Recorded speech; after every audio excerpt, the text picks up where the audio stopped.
اعوذ باللہ من الشیطان الرجیم، بسم اللہ الرحمن الرحیم۔ آج ہم شیخ اکبر محی الدین محمد ابن العربی کی کتاب فتوحات مکیہ سے اخذ شدہ ابرار احمد شاہی کا تحقیق و ترجمہ معرفت قیامت نامی کتاب میں عقیدہ اہل اسلام پڑھیں گے۔ ان امور کا بیان جن کا عمومی اعتقاد ضروری ہے، یہی دلیل اور برہان میں نظر کیے بغیر اہل اسلام کا مسلمہ عقیدہ ہے۔ میرے ایمانی بھائیوں، اللہ ہمیں اور آپ سب کو بہترین خاتمہ نصیب فرمائے۔ جب میں نے اس متعال کا اپنے نبی ہود علیہ السلام کے بارے میں یہ قول سنا، جب آپ نے اپنی قوم میں اپنی رسالت کا انکار کرنے والوں سے کہا، قال انی اشہد اللہ واشہدوا انی بریء مما تشرکون، سورہ ہود آیت نمبر 45۔ میں اللہ کو گواہ بناتا ہوں اور تم بھی گواہ رہو کہ میں ان سے بری ہوں جن سے تم شرک کرتے ہو۔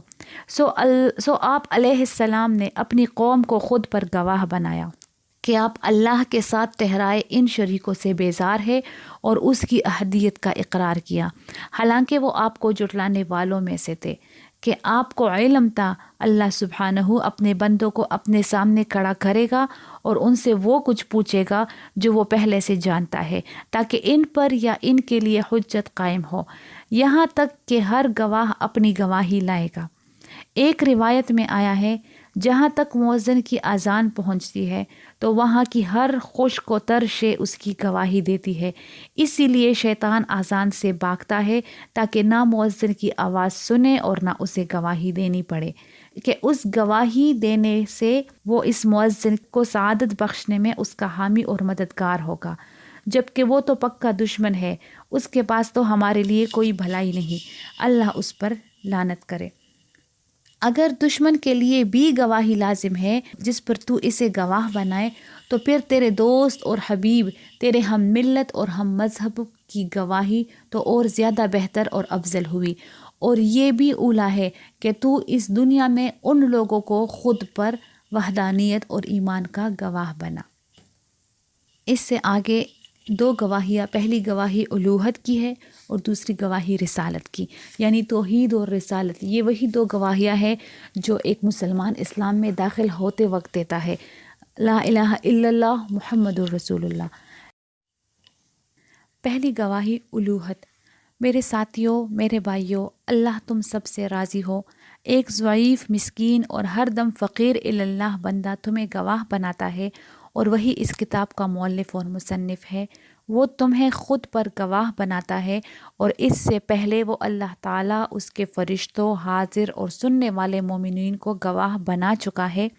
وہ قول اور عقیدے سے یہ گواہی دیتا ہے، بے شک اللہ تعالیٰ معبود واحد ہے، الوہت میں اس کا کوئی ثانی نہیں، وہ بیوی اور بیٹے سے منزہ ہے، وہ مالک ہے کہ اس کا کوئی شریک نہیں، وہ بادشاہ ہے کہ اس کا کوئی وزیر نہیں، وہ ایسا خالق ہے کہ اس کے ساتھ کوئی صاحب تدبیر نہیں، وہ اپنی ذات سے موجود ہے، اسے کسی موجد کی محتاجی نہیں جو اسے وجود بخشے، بلکہ اس کے سوا تمام موجودات اپنے وجود میں اس کی محتاج ہے۔ یہ سارا عالم اسی سے موجود ہے اور وہ اکیلا خود سے موجود ہے۔ یہاں حاشیے میں لکھا ہے، یہاں آپ نے جامع ترین الفاظ میں وحدت الوجود کا عقیدہ بھی بیان کر دیا۔ اس سے آسان زبان میں عوام کے لیے وحدت الوجود کو بیان نہیں کیا جا سکتا۔ ایک ایک جملہ قابل غور ہے۔ وہ اپنی ذات سے موجود ہے، یعنی حق سبحانہ و تعالی اپنی ذات سے موجود ہے اور اسے وجود میں کسی کی محتاجی لاحق نہیں، اور اس کے سوا تمام موجودات وجود پذیر ہونے میں اس کی محتاج ہے، چنانچہ وہ واجب الوجود ہے اور باقی سب ممکن الوجود ہے۔ واجب اور ممکن کا فرق ہی اس عقیدے کو بیان کرنے کے لیے کافی ہے۔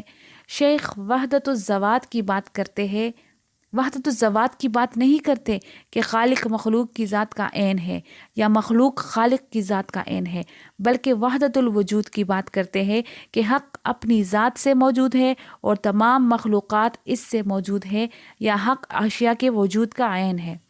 یہاں حاشیہ ختم ہو جاتا ہے۔ اس کے وجود کی کوئی ابتدا نہیں اور اس کی بقا کی کوئی انتہا نہیں، وہ تو بغیر کسی قید کے مطلق وجود ہے، وہ خود سے قائم ہے، نہ کسی جوہر سے متحیز ہے کہ اس کی جگہ کا اندازہ لگایا جائے، اور نہ وہ عرض ہے کہ اس کی بقا خود سے ناممکن ہو۔ نہ وہ جسم ہے کہ اس کے لیے جہت اور سمت ہو، وہ تمام جہات اور اطراف سے آزاد ہے، اگر وہ چاہے تو اسے آنکھوں اور قلوب سے دیکھا جاتا ہے۔ یہاں حاشیے میں اس کو ایکسپلین کیا ہے کہ اپنی کتاب بدء العارف میں ابن سبعین جوہر کی تعریف اس طرح کرتے ہیں: جوہر اسے کہتے ہیں جو خود سے قائم ہو، جو صفات قبول کرے، اس کا ایک حجم ہو اور جو اپنے وجود میں جگہ گیرے۔ اس تعریف کے مطابق حق سبحانہ جوہر نہیں، کیونکہ نہ وہ مادہ ہے اور نہ جگہ گیرتا ہے۔ دوسرا، عرض کی ڈیفینیشن بیان کی ہے کہ عرض اسے کہتے ہیں جو اپنی بقا میں کسی غیر جوہر کی محتاج ہو۔ تیسرا جو ہے، اگر وہ چاہے تو اسے آنکھ اور قلوب سے دیکھا جاتا ہے۔ یہاں اس کو ایکسپلین کیا ہے ابرار احمد شاہی صاحب نے کہ قلوب سے دیکھنا تو دنیا میں ممکن ہے، لیکن آنکھوں سے دیدار جنت سے مخصوص ہے، اس کی مزید تفصیل جنت کے باب میں آئے گی۔ یہاں حاشیہ ختم ہو جاتا ہے۔ وہ اپنے عرش پر ایسے قائم ہوا جیسے اس سے کہا، اس معنی پر جو اس کی مراد تھی، جیسا کہ عرش اور اس کے سوا ہر شے اسی سے قائم ہے، اسی کے لیے ابتدا اور انتہا ہے، عقل میں آنے والی اس کی کوئی مثال نہیں اور نہ عقول اس پر دلالت کرتی ہے، نہ وہ وقت کی قید میں ہے اور نہ جگہ کے احاطے میں، بلکہ وہ تھا اور مکان نہ تھا، اور وہ اب بھی ویسا ہی ہے جیسے وہ تھا۔ وہی مکان و مکین، زمان و زمین کا خالق ہے۔ اس کا کہنا ہے میں ہی الواحد اور الحی ہوں، اور مخلوقات کی حفاظت اس پر دشوار نہیں، اور اس کی جانب مخلوقات کی تخلیق سے کوئی ایسی صفت نہیں لوٹتی جس پر وہ ازلاً نہ تھا۔ حاشیے میں ادھر لکھا ہے شیخ اکبر نے یہ جملہ اس لیے عقیدے میں شامل کیا کہ کہیں یہ نہ سوچ لیا جائے کہ مخلوق کی تخلیق سے اس خالق کی جانب ایسی صفات لوٹے جن سے وہ پہلے موصوف نہ تھا، جیسے تخلیق کے بعد وہ خالق بنا، عبادت کے بعد معبود بنا، رزق عطا کرنے کے بعد رزاق بنا، وغیرہ وغیرہ۔ چونکہ شیخ اکبر کے نزدیک صفات نسبتیں ہیں، لہٰذا نسبتیں وجود اعیان نہیں رکھتی، اسی لیے شیخ نے صفات کو ذات سے زائد اعیان قرار نہیں دیا، بلکہ انہیں نسبتیں اور اضافتیں کہا، اور وہ اپنی ذات میں کامل اور مکمل ہے۔ یہاں حاشیہ ختم ہو جاتا ہے۔ پاک ہے وہ کہ حوادث اس میں رہے یا وہ ان میں رہے، یا وہ حوادث اس کے بعد ہو یا یہ ان سے پہلے ہو، بلکہ کہا جاتا ہے وہ ہے اور اس کے ساتھ کوئی شے نہیں، کیونکہ پہلے اور بعد تو وقت کے وہ صیغے ہیں جسے اسی نے بنایا۔ وہ ایسا القیوم ہے کہ اسے نیند نہیں، وہ ایسا القاہر ہے کہ اس سے امید نہیں۔ لیس کمثلہ شیء، سورہ شورى آیت نمبر 11۔ اس جیسی کوئی شے نہیں۔ اس نے عرش کو تخلیق کیا تو اسے استوا کی حد بنایا، کرسی بنائی تو اسے زمین اور علوی آسمانوں تک پھیلایا، لوح اور قلم اعلیٰ ایجاد کیا تو اسے اپنے علم کے حساب سے اپنی مخلوق میں فیصلے کے روز تک کے لیے چلایا۔ حاشیے میں لکھا ہے لوح و قلم میں وہ سب درج ہے جو قیامت تک ہونا ہے، چلانے کا مطلب ہے یہ سب نقل کیا۔ یہاں حاشیہ ختم ہو جاتا ہے۔ اس نے یہ سارا عالم کسی سابق مثال کے بغیر بنایا، مخلوق کو تخلیق کیا اور انہیں بھی تخلیق کی صفت بخشی، ارواح کو اجسام میں امینوں کی حیثیت سے اتارا، اور پھر جن اجسام میں یہ ارواح اتاری گئی انہیں اس زمین میں خلیفہ بنایا۔ اس نے ہمارے لیے اپنی طرف سے زمین و آسمانوں کی ہر شے مسخر کی، پس ہر ذرہ اس کی طرف اور اسی سے حرکت کرتا ہے۔ یہاں حاشیے میں زمین میں خلیفہ بنانے کے بارے میں ابرار احمد شاہی صاحب نے حاشیے میں لکھا ہے یعنی روح کو شہر جسم میں خلافت بخشی۔ یہاں حاشیہ ختم ہو جاتا ہے۔ اس نے سب کو بغیر حاجت کے تخلیق کیا اور کسی سبب نے اس پر یہ واجب نہ کیا، لیکن یہ اس کے سابق علم میں تھا کہ وہ یہ سب تخلیق کرے گا جو تخلیق کیا۔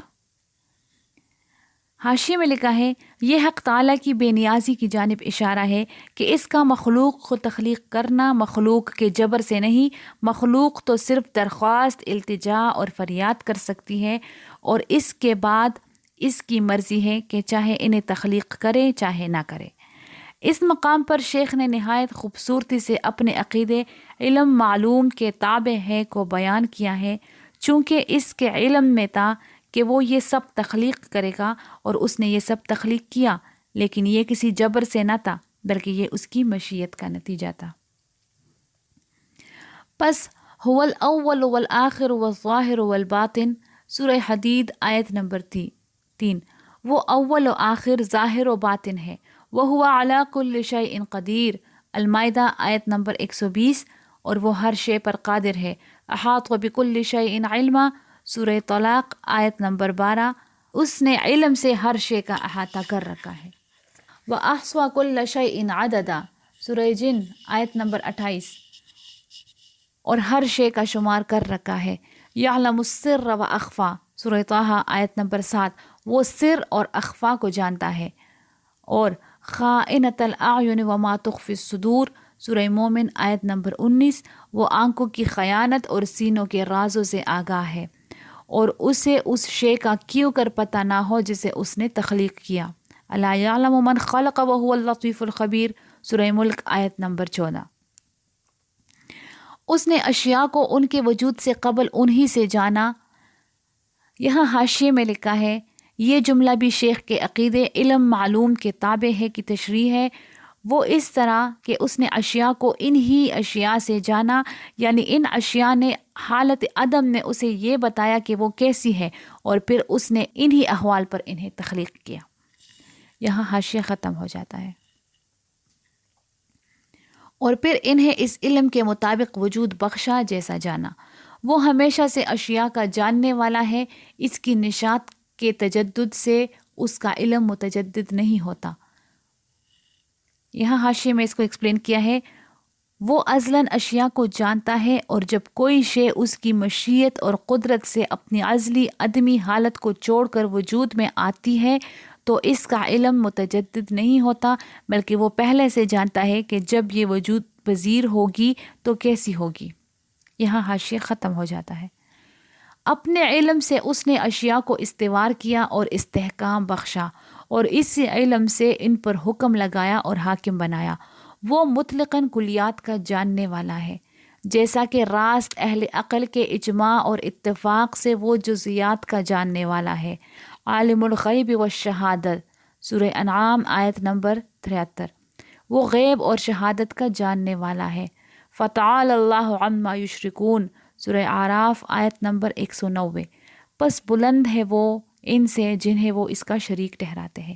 فعال لما یرید، سورہ ہود آیت نمبر 107، وہ اپنے ارادے کے مطابق عمل کرتا ہے، اور اس عالم ارض و سما میں اس کا ارادہ ایجاد سے متعلق ہے۔